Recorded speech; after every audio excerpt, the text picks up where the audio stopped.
bersahur pada malam hari ini dari keluarga Ibu Sunan, Ibu Rebo, dan Ibu Suparti Jalan Tembus.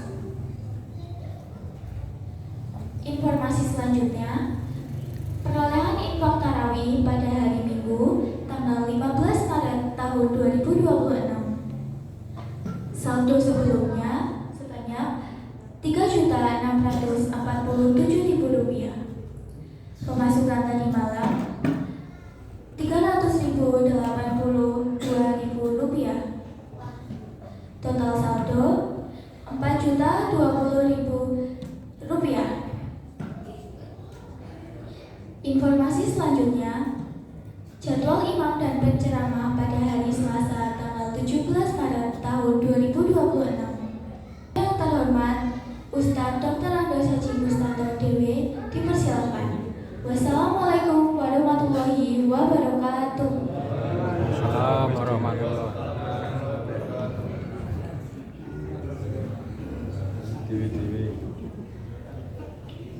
Bismillahirrahmanirrahim. Assalamualaikum warahmatullahi wabarakatuh. Alhamdulillahi rabbil alamin. Wa bihi nasta'inu ala umuri dunya waddin. Wassalatu wassalamu ala asrofil anbiya'i wal mursalin Nabiyina Muhammadin wa ala alihi wa ashabihi ajma'in, amma ba'd. Bapak Ibu, adik-adik jamaah sholat Isya dan insya Allah sholat tarawih dan witir yang insya Allah dimuliakan oleh Allah SWT. Marilah pada kesempatan yang mulai ini kita selalu bersyukur kehadirat Allah SWT atas segala limpahan rahmat, nikmat, sempat dan semua nikmat-nikmat yang diberikan pada kita, sehingga kita wajib untuk bersyukur dengan membaca Alhamdulillah. Selanjutnya,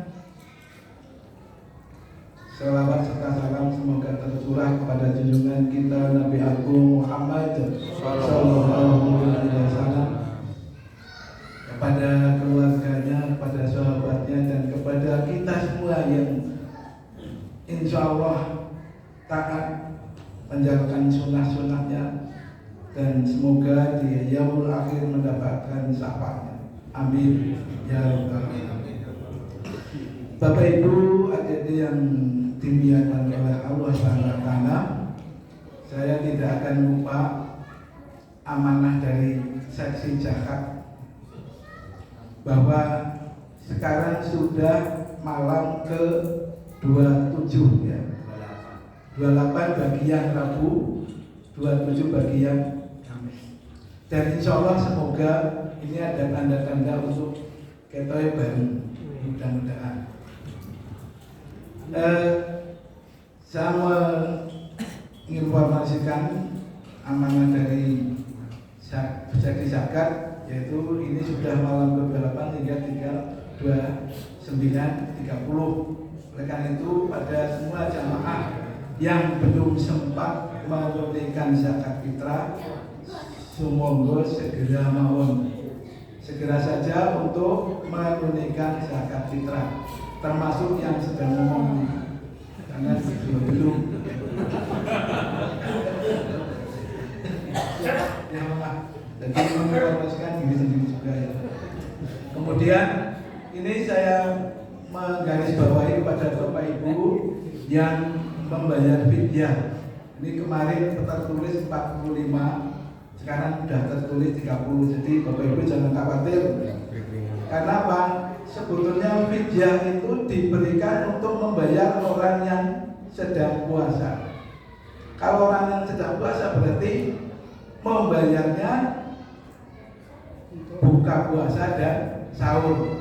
Oleh karena itu buka puasa dan sahur itu insya Allah 30.000 cukup, sehingga pada Bapak Ibu yang kebetulan punya tanggungan orang tuanya atau ya, yang kebetulan tidak bisa puasa pada bulan Ramadan ini dan selanjutnya juga tidak bisa, mungkin tidak akan membayar atau nyaur di bulan berikutnya. Semoga fidyah itu wajib, karena puasa Ramadan itu wajib. Jadi kalau misalnya tidak berpuasa juga membayar fidyahnya juga wajib.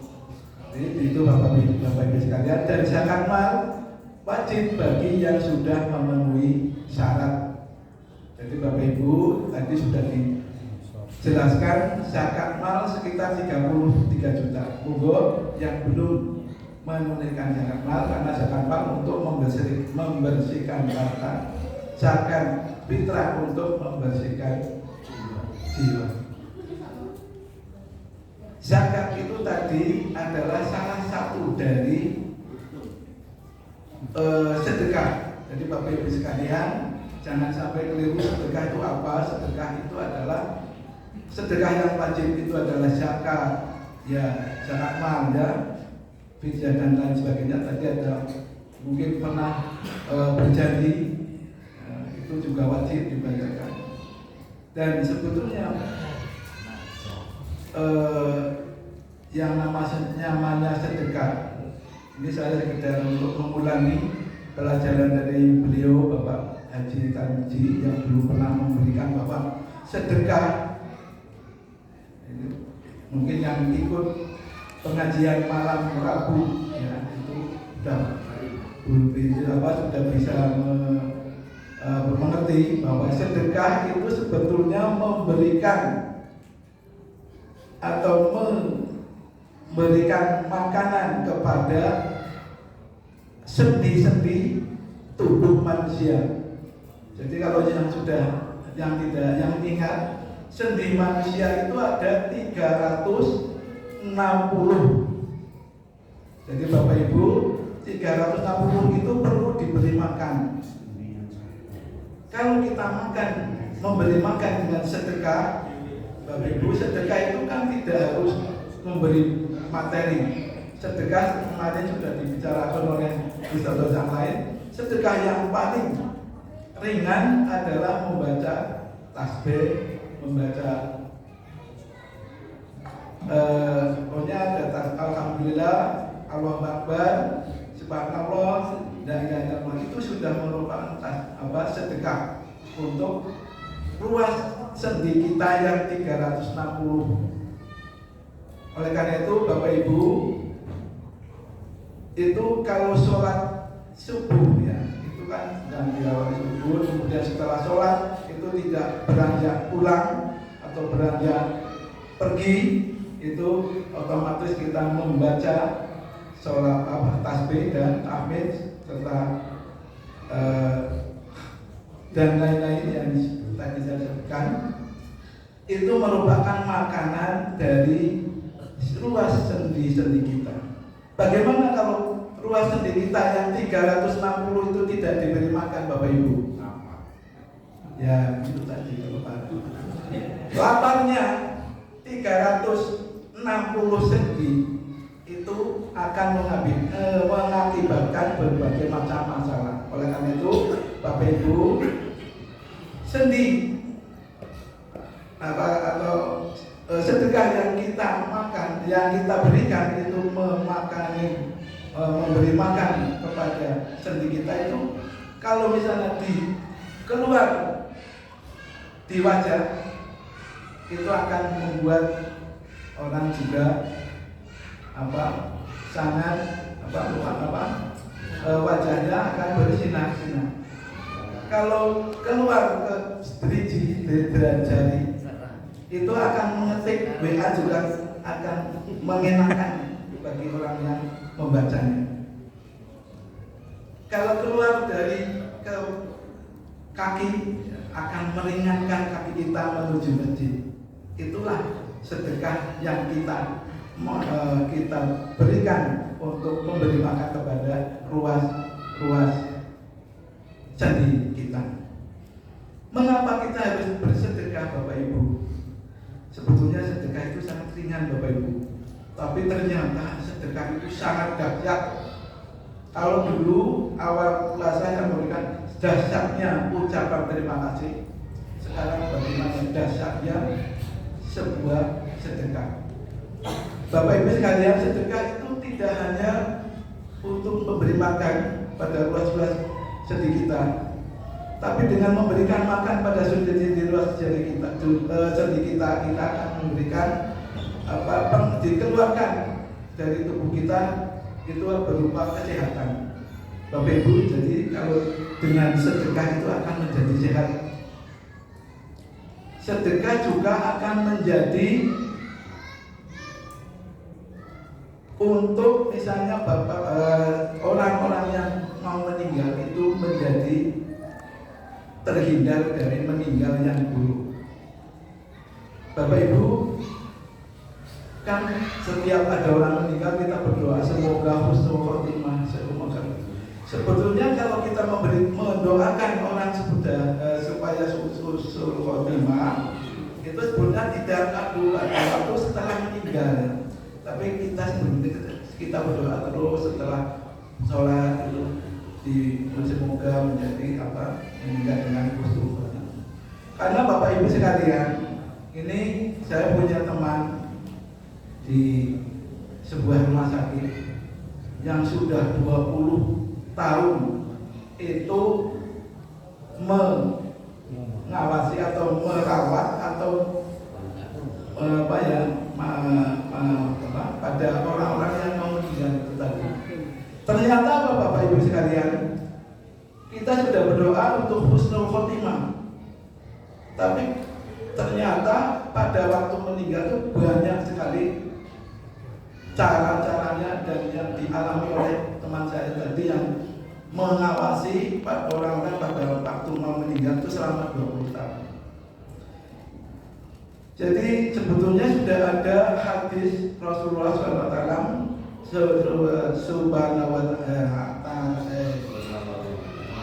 hadis Nabi Rasulullah Sallallahu Alaihi Wasallam yang berbunyi, ini harus baca, takut salah. Untuk mentalkin, ini saya harus sampaikan karena banyak ustadz-ustadz itu tidak berani menyampaikan ini masalah talkin dan beda. Padahal ini penting sekali kan, terutama bagi bapak-bapak atau yang masih punya orang tua yang perlu dirawat, dirawat supaya bisa husnul khotimah. Ini sebentar.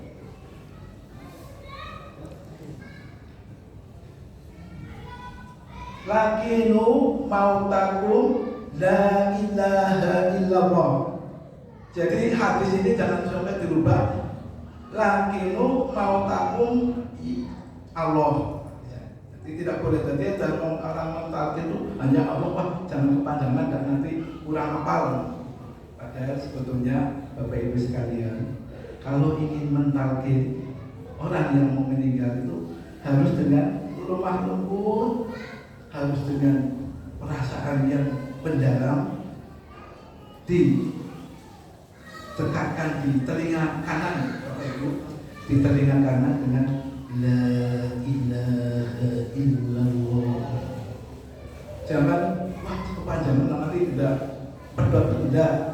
Walau itu kalau kita sudah memberikan semacam itu la ilaha, insya Allah itu akan mendengar.